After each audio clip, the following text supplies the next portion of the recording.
Cathedral as the names of the 52 victims of 7/7 were read out. James Mays. 20 years on, and the shockwave from the bombs was still being felt by Saba Edwards, whose mother was among those who died on that summer morning.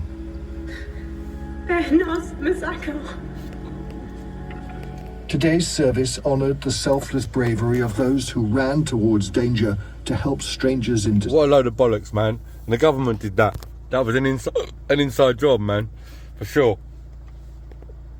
I mean, there's just no way, you know what, you're doing a training exercise on the same day in the same area for a terrorist attack, for a bomb, for exactly what happened. It's just impossible. Again, it's the same bullshit.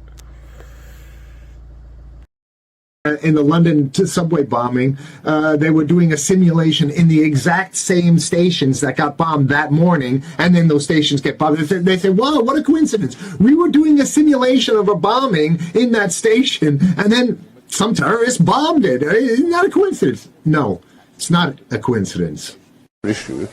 Today we were running an exercise for a company, bearing in mind I'm now in the private sector, and we sat everybody down in the city, 1,000 people involved in the whole organisation, but the crisis team, and the most peculiar thing was we based our scenario on the simultaneous attacks on the Underground and mainline station. So we had to suddenly switch an exercise from fictional to real.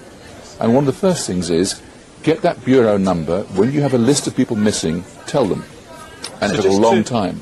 Just to get this right, you were actually working today on an exercise that envisioned virtually this scenario? Almost precisely. I was up until 2 o'clock this morning because it's our job, my own company, Visor Consultants. We specialise in helping people to get their crisis management response. How do you jump from slow time thinking to quick time doing? And we chose a scenario with their assistance which is based on a terrorist attack because they're very close to a property occupied by Jewish businessmen. They're in the city, and there are more American banks in the city than there are in the whole of New York.